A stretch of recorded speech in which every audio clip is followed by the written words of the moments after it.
Study NCERT. आज की कक्षा में हम चैप्टर नंबर 4 क्लास 6 ज्योग्राफी का मानचित्र पढ़ने जा रहे हैं।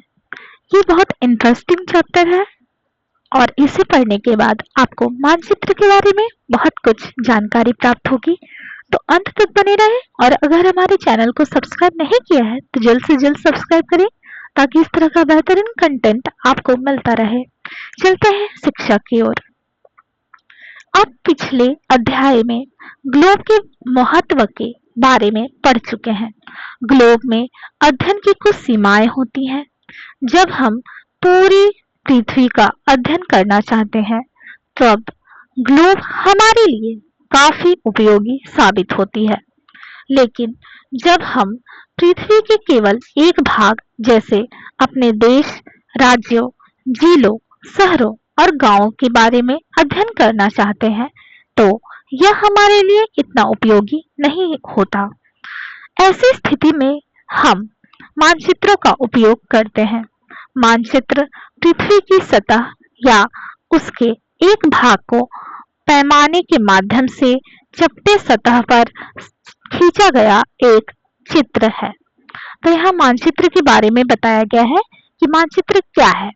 मानचित्र पृथ्वी की सतह या उसके किसी एक भाग पर पैमाने के माध्यम से, मतलब यहाँ पे स्केल्स के माध्यम से, मेजरमेंट के माध्यम से एक चपटी सतह, एक प्लेन सरफेस पे खींचा गया एक चित्र है, उसे ही मानचित्र कहेंगे। लेकिन एक गोलाकार सतह को पूरी तरह से चपटा करना असंभव है। ऐसा हम सभी ध्यान से समझ सकते हैं कि किसी भी गोलाकार वस्तु को चपटा करना, पूरी तरह से चपटा करना एंड प्लेन सरफेस के रूप में देखना बहुत मुश्किल टास्क है। मानचित्र हमारी विभिन्न जरूरतों के लिए आवश्यक है। कुछ मानचित्र एक छोटे क्षेत्र को एवं कुछ तथ्यों को दर्शाती है। दूसरे मानचित्र में एक बड़ी किताब की तरह तथ्य हो सकते हैं। जब बहुत से मानचित्रों को एक साथ रख दिया जाता है तब एक एटलस बन जाता है। यहाँ पे एटलस किस तरीके से बनता है या एटलस किसे कहते हैं, इसकी भाई जानकारी यहाँ पे दी गई है कि जब बहुत सारे मानचित्रों को एक साथ रख दिया जाता है, देश विदेश पूरी पृथ्वी के अलग अलग क्षेत्रों के मानचित्रों को एक साथ एक बुक में समेट कर रख दिया जाता है, तब उससे एटलस कहेंगे। एटलस विभिन्न प्रकारों एवं अलग अलग पैमानों से खींची गई मापों पर आधारित होती हैं। ठीक है, तो एटलस के बारे में आपको क्या जानकारी मिली कि एटलस विभिन्न प्रकार के होते हैं एंड अलग अलग पैमाने, मतलब अलग अलग मेजरमेंट्स पे खींचे हुए होते हैं। मानचित्रों से एक ग्लोब की अपेक्षा हमें ज्यादा जानकारी प्राप्त होती है। मानचित्रों से हम यही जान पाएंगे कौन सा देश किसके बगल में है, कौन सा देश कहाँ पर स्थित है, कौन सा महासागर कहाँ पर स्थित है और कितना बड़ा है। मगर मानचित्रों से हम उस देश के अंदर के भी जगहों को पहचान सकते हैं एंड उसके बारे में डिटेल से स्टडी भी कर सकते हैं। सो मानचित्र ज्यादा इंफॉर्मेटिव है। मानचित्र विभिन्न प्रकार के होते हैं जैसा कि हम सभी जानते हैं, जिनमें से कुछ नीचे वर्णित है। आइए एक एक करके इनके प्रकार पढ़ते हैं। पहला नंबर है हमारा भौतिक मानचित्र। ये भौतिक मानचित्र है पृथ्वी की प्राकृतिक आकृतियों जैसे पर्वतों, पठारों, मैदानों, नदियों, महासागरों इत्यादि को दर्शाने वाले मानचित्रों को भौतिक या उचावच मानचित्र कहा जाता है। तो भौतिक या उचावच मानचित्र किसे कहते हैं, इस तरीके से बेस्ड क्वेश्चन भी, डेफिनेशन बेस्ड क्वेश्चन एग्जाम्स में पूछे जा सकते हैं in your board exams also. तो यहाँ पे आप आंसर इस तरीके से कीजिएगा, पृथ्वी की प्राकृतिक आकृतियों। प्राकृतिक आकृति कौन कौन से हो गए, जैसे कि पर्वत, पठार, मैदान, नदियां, महासागर इत्यादि को दर्शाने वाले जो मानचित्र होते हैं उन्हें भौतिक मानचित्र या उचावच मानचित्र कहा जाता है। सिमिलरली राजनीतिक मानचित्र राज्यों, नगरों, शहरों और गांव और विश्व के विभिन्न देशों व राज्यों तथा उनकी सीमाओं को दर्शाने वाले मानचित्र को राजनीतिक मानचित्र कहा जाता है। ये भी एक डेफिनेशन बेस्ड क्वेश्चन है कि राजनीतिक मानचित्र किसे कहते हैं या राजनीतिक मानचित्र के बारे में आप क्या जानते हैं। तो ये विल आंसर राज्यों, नगरों, शहरों, गांवों, विश्व के विभिन्न देशों और राज्यों के और उनकी सीमाओं को दर्शाने वाले मानचित्र को राजनीतिक मानचित्र कहते हैं। वैसे ये बहुत ज्यादा इंफॉर्मेटिव है राजनीतिक मानचित्र, जनरली हम इन्हें देखना पसंद करते हैं। अब तीसरा नंबर थीमेटिक मानचित्र। कुछ मानचित्र विशेष जानकारियां प्रदान करती हैं, जैसे कि सड़क मानचित्र हो गया, वर्षा मानचित्र, वन और उद्योगों आदि के वितरण दर्शाने वाले भी मानचित्र होते हैं। इस प्रकार के मानचित्रों को थीमेटिक मानचित्र कहते हैं। तो आ गया बच्चों समझ थीमेटिक मानचित्र किसे कहेंगे? उनको जो एक विशेष जानकारी प्रदान करती है किसी के भी बारे में, जैसे कि सड़क के बारे में, वर्षा के बारे में, वन, उद्योग आदि के वितरण वाले जो वितरण दर्शाने वाले मानचित्र होते हैं उन्हें थीमेटिक मानचित्र कहेंगे। इन मानचित्रों में दी गई सूचना के आधार पर उनका उचित नामकरण किया जाता है। मतलब यहाँ पे आपको ध्यान रखना है कि हमारी जो मानचित्र है वो कैसे आपको पता चलेगा ये किस प्रकार का मानचित्र है। तो आपको उसमें जो जानकारी प्रदान की गई है, सूचना प्रदान की गई है, जैसे कि अगर आपको वर्षा वन वाले क्षेत्रों के बारे में जानकारी प्रदान की गई है तो वो एक विशेष एरिया के बारे में, विशेष क्षेत्र के बारे में बता रही है, तब इसे हम थीमेटिक मानचित्र के में रखेंगे। इसी तरीके से अगर हम राज्य और देशों के बारे में जानकारी प्राप्त कर रहे हैं किसी मानचित्र से तो वो हमारा राजनीतिक मानचित्र हो गया। ठीक है, मानचित्र के 3 घटक हैं। 3 घटक मतलब 3 फैक्टर्स। मानचित्र के दूरी, दिशा और प्रतीक, इन तीनों को एक एक पढ़ते हैं। ये 3 इफेक्ट्स मानचित्र को देते हैं। मानचित्र एक आरेखन होता है जो कि पूरे विश्व या उसके एक भाग को छोटा कर कागज के एक पन्ने पर दर्शाता है, या यह कह सकते हैं कि मानचित्र छोटे पैमाने पर खींचे जाते हैं, लेकिन इसे इतनी सावधानी से छोटा किया जाता है ताकि स्थानों के बीच की दूरी वास्तविक रहे। यह तभी संभव हो सकता है जब कागज पर एक छोटी दूरी स्थल की बड़ी दूरी को व्यक्त करती हो। इसलिए इस उद्देश्य के लिए एक पैमाना चुना जाता है। पैमाना स्थल पर वास्तविक दूरी और मानचित्र पर दिखाई गई दूरी के बीच का अनुपात होता है। तो आपसे ये क्वेश्चन भी पूछा जा सकता है कि पैमाने क्या होता है, तो आप आंसर करिएगा कि पैमाना स्थल पर वास्तविक दूरी तथा मानचित्र पर दिखाई गई जो दूरी है उसका अनुपात होता है। उदाहरण के लिए भी आप यहाँ पर उदाहरण भी दे दीजिएगा। आपके विद्यालय और आपके घर के बीच की दूरी 10 किलोमीटर है, ऐसा मान लेते हैं, जिसे हम मानचित्र पर 2 सेंटीमीटर से की दूरी से दर्शाते हैं, व्यक्त करते हैं। इसका अभिप्राय क्या हो गया बच्चों? मानचित्र का 1 सेंटीमीटर स्थल के 5 सेंटीमीटर को दर्शाता है। ठीक है, सॉरी, मानचित्र का 1 सेंटीमीटर स्थल के 5 किलोमीटर को दर्शाता है। आप 10 किलोमीटर को 2 से डिवाइड कीजिएगा, फिर आपको 5 किलोमीटर मिल जाएगा। मतलब 1 सेंटीमीटर से 5 किलोमीटर व्यक्त हो रहा है। आपके रेखा चित्र का पैमाना होगा 1 सेंटीमीटर इक्वल्स टू 5 किलोमीटर। तो आप इसी तरीके से रेखा चित्र का पैमाना व्यक्त करने में उदाहरण के रूप में प्रस्तुत कीजिएगा। You will get the marks. Next, इस प्रकार पैमाना किसी भी प्रकार के मानचित्र के लिए बहुत महत्वपूर्ण होता है। अगर आपको पैमाने की जानकारी है तो आप मानचित्र पर दी गई किसी भी दो स्थानों के बीच की दूरी का पता लगा सकते हैं। सही बात है, अगर आपको पैमाना पता है तो आप मानचित्र में उपस्थित किसी भी स्थान के बीच की दूरी आप ज्ञात कर सकते हैं। जब बड़े क्षेत्रफल वाले भागों जैसे महाद्वीपों या देशों को कागज पर दिखाना होता है तब हम लोग छोटे पैमाने का उपयोग करते हैं। क्या करते हैं हम बच्चों, जब बड़े क्षेत्रफल वाले भागों को जैसे महाद्वीपों या देशों को कागज पर दिखाना होता है, मतलब मानचित्र में बनाना होता है, तब हम किस तरह के पैमाने का यूज करते हैं, छोटे पैमाने का, मतलब बड़े जगहों के लिए छोटे पैमाने का। उदाहरण के लिए यहाँ पे बताया गया है मानचित्र पर 5 सेंटीमीटर स्थल के 500 किलोमीटर को दर्शाता है। इसको छोटे पैमाने वाला मानचित्र कहते हैं।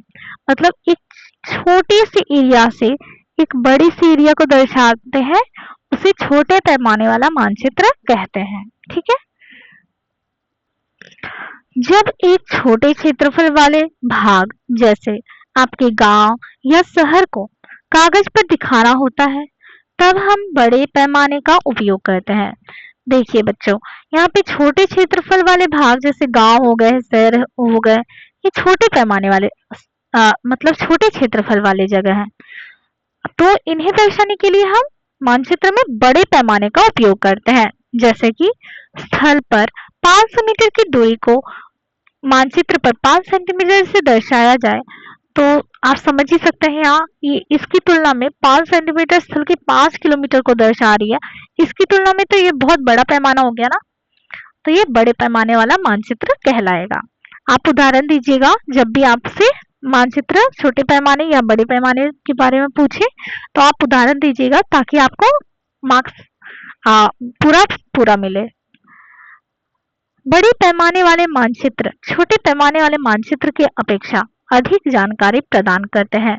तो यहाँ पे आपको क्या समझाया गया है कि बड़े पैमाने वाले जो मानचित्र होते हैं वो छोटे पैमाने वाले मानचित्र की अपेक्षा अधिक जानकारी देते हैं। ये कैसे हम जान सकते हैं, जैसे कि यहाँ पे अगर आपको बहुत ज्यादा ही बड़ा करके सब कुछ दिखाया जाएगा किसी भी मानचित्र में, तब आपको वहां पे ज्यादा जानकारी प्राप्त होगी इन कंपैरिजन टू अगर आपको छोटा करके सब कुछ दिखाया जाएगा। जैसे हम दूर से पृथ्वी को देखें तो हमें बस पृथ्वी समझ में आएगी, उसमें देश महादेश कैसे कहाँ क्या है वो समझ में नहीं आएगा जब तक हम उसके पास नहीं जाएंगे। सिमिलरली इस केस में भी है। और यहाँ पे आओ करके देखें, ये हमारे सिलेबस के भाग नहीं है, ये आप अपना होमवर्क घर में कीजिएगा। नेक्स्ट हमारा फैक्टर बन जाता है दिशा। दूरी खत्म हो गई है, अब दिशा में आते हैं। हाँ, अधिकतर मानचित्रों में ऊपर दाहिनी तरफ तीर का निशान बना होता है जिसके ऊपर अक्षर उत्तर लिखा होता है। यहाँ पे बताया गया है कि दाहिनी तरफ तीर का निशान लगा रहता है, इसके ऊपर उत्तर लिखा होता है। यह तीर का निशान उत्तर दिशा को दर्शाता है।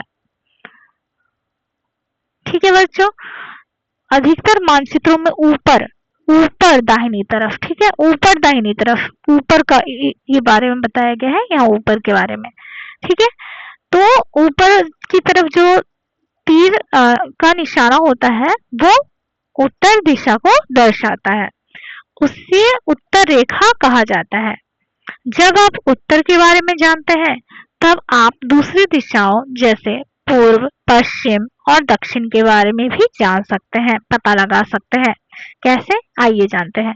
चित्र 4.2, ये 4.2 चित्र है, प्रधान दिग्बिंदु। इसको देखते हैं। में 4 मुख्य दिशाओं उत्तर, दक्षिण, पूर्व, पश्चिम को दर्शाया गया है। हमारी मुख्य दिशाएं कौन कौन सी है, उत्तर, दक्षिण, पूर्व, पश्चिम, 4 है। ठीक है, वे प्रधान दिग्बिंदु कहे जाते हैं। ये पूरा जो चित्र है, ये पूरा डायग्राम है, इसे प्रधान दिग्बिंदु कहेंगे। क्या कहेंगे बच्चों, प्रधान दिग्बिंदु। बीच की 4 दिशाओं, जैसे कि बीच में इन्हीं के बीच में निकाला गया है और 4 दिशा, जैसे कि उत्तर, पूर्व, और इसे शॉर्ट में U.P. लिखा गया है। आप इन्हें शॉर्ट में लिख सकते हैं। ठीक है, इसी तरीके से दक्षिण पूर्व, दक्षिण पश्चिम और उत्तर पश्चिम। इन बीच वाली दिशाओं की मदद से किसी भी स्थान की सही स्थिति का पता लगाया जा सकता है। तो ये जो 4 दिशाएं हैं और इनसे 4 और भी जनरेट किया जा सकता है, और इन सारी दिशाओं की मदद से हम किसी भी स्थिति की सही निर्धारण कर सकते हैं। चित्र 4.1 से निम्नलिखित दिशाओं का पता लगाइए। किन दिशाओं का? ये तो आपके घर का क्वेश्चन बन गया। ये you will answer it in your homework. ये हमारे सिलेबस से वास्ता नहीं रखता। अब हम आगे बढ़ते हैं। हम दिक्सूचक मतलब कंपास की सहायता से, ठीक है, कंपास की सहायता से किसी स्थान की दिशा का पता लगा सकते हैं। यह एक यंत्र है जिसकी सहायता से मुख्य दिशाओं का पता लगाया जा सकता है। ओनली मुख्य दिशाओं, उसके हेल्प से बनी हुई दिशाओं का नहीं, उत्तर पश्चिम उत्तर पूर्व ये सारी दिशाओं का नहीं, मुख्य दिशाओं का, जैसे कि उत्तर हो गया, पश्चिम, दक्षिण और पूर्व। इसकी चुंबकीय सुई की दिशा हमेशा उत्तर दक्षिण दिशा में होती है। मतलब इसकी जो चुंबकीय सुई की दिशा है वो हमेशा उत्तर और दक्षिण के भी, मतलब उत्तर दक्षिण की तरफ होती है। तब आप कहीं पर भी इसको कहीं पर भी ले जाएंगे तो आप इसकी सुई की जो कांटा है वो उत्तर दक्षिण की तरफ रहेगी, तो आप पता लगा सकते हैं कि उत्तर किधर है और दक्षिण किधर है। अब तीसरा फैक्टर हमारा आता है प्रतीक। अब हम मानचित्रों को बहुत तरह से दर्शा सकते हैं और इसमें प्रतीक एक बहुत महत्वपूर्ण उल्लेख है। यह किसी भी मानचित्र का तीसरा प्रमुख घटक है। किसी भी प्रकार के मानचित्र का, ठीक है, तीसरा प्रमुख घटक है। किसी भी मानचित्र पर वास्तविक आकार एवं प्रकार में विभिन्न आकृतियों जैसे भवनों, सड़कों, पुलों, रेलों की पटरियां और कुएं को दिखाना संभव नहीं होता। हम सब कैसे मानचित्र में पता करेंगे कि किस जगह पर क्या है? इसको पता करने के लिए हम मानचित्रों पर अलग अलग स्थानों के अलग अलग चीजों के प्रतीकों का यूज करते हैं, सिंबल्स का यूज करते हैं। इसीलिए वे निश्चित अक्षरों, छायाओं, रंगों, चित्रों तथा रेखाओं का उपयोग करके दर्शाए जाते हैं। ये प्रतीक कम स्थान में अधिक जानकारी प्रदान करते हैं। इन प्रतीकों के इस्तेमाल के द्वारा मानचित्रों को आसानी से खींचा जा सकता है तथा इनका अध्ययन करना आसान होता है। तो यहाँ साफ साफ आपको बताया गया है कि इसमें विभिन्न प्रकार के अक्षरों, छायाओं, रंगों, चित्रों और रेखाओं का उपयोग करके इन सिंबल्स को जनरेट किया जाता है और इन्हें दर्शाया जाता है। अलग अलग प्रतीकों के लिए, अलग अलग स्थानों के लिए अलग अलग प्रतीक होते हैं, सिंबल्स होते हैं। ये प्रतीक कम स्थानों में ही अधिक जानकारी प्राप्त करते हैं। ऑब्वियस सा बात है, अगर आपको रेल की पटरी मतलब स्टेशन का आपको जानना है कि किधर स्टेशन है, तो एक छोटे से सिंबल से आप जान सकते हैं कि यहाँ पे स्टेशन होगा। एक इसी तरीके से हम इसे अच्छे तरीके से जान पाएंगे और इसका अध्ययन करना भी आसान हो जाएगा। अगर आप एक क्षेत्र की भाषा को नहीं जानते तथा आप किसी से दिशाओं के बारे में नहीं पूछ सकते, तब आप इन चिन्हों की सहायता से के द्वारा मानचित्र से जानकारी प्राप्त कर सकते हैं। मानचित्र की एक विश्वव्यापी भाषा होती है। आप समझ रहे हैं ना बच्चों? मानचित्र की एक विश्वव्यापी भाषा भी होती है जिन्हें सिंबल्स के रूप में प्रेजेंट किया जा सकता है, जिसे आसानी से हम समझ सकते हैं, किसी भी भाषा के लोग समझ सकते हैं। इन प्रतीकों के उपयोग के संबंध में एक अंतरराष्ट्रीय सहमति है, ठीक है। तो यहाँ पर प्रतीक भी बता दिए गए हैं इन डायग्राम्स के द्वारा, जैसे कि रेलवे लाइन के लिए यहाँ पे बड़ी line, metre line, railway station, देखिए कैटेगरी वाइज यहाँ पे बताया गया। बड़ी लाइन के लिए यहाँ पे ये वाला सिंबल रहेगा, मीटर लाइन के लिए ये सिंबल रहेगा, एंड रेलवे स्टेशन के लिए यहाँ पे RS बाकायदा तौर पर लिखा भी है। इसी तरीके से सड़कें हो गई, कच्ची के लिए ऐसी नहीं, सॉरी, पक्की के लिए ऐसी रहेंगी और कच्ची के लिए ऐसी रहेंगी। सीमा अंतरराष्ट्रीय के लिए ऐसी सीमा रहेंगी और राज्य के लिए ऐसी और जिला के लिए ऐसी। तो ये बहुत इंटरेस्टिंग हो गया। यहीं पे नदी, कुआं, तालाब, नहर, पुल के लिए इस तरह की ही रहेंगी। ये तो समझ में आ रहा है कि नदी है, ये कुआं है ये भी समझ में आ रहा है, तालाब भी समझ में आ रहा है, नहर भी समझ में आ रहा है। देखिए यहाँ से अलग जल की धारा मिल जाती है दूसरे जल की धारा से। पुल, पुल भी समझ में आ रहा है या ब्रिज है? ब्रिज के बारे में बताया गया है। मंदिर हो गई, गिरजाघर हो गए, मस्जिद हो गई, छतरी हो गई। देखिए यहाँ पे मंदिर और ये गिरजाघर एंड मस्जिद और ये छतरी वाली घर। पोस्ट ऑफिस, पोस्ट एवं टेलीग्राफ ऑफिस, पुलिस स्टेशन। यहाँ पीओ, पीटीओ, पीएस करके यहाँ पे दर्शाया गया है।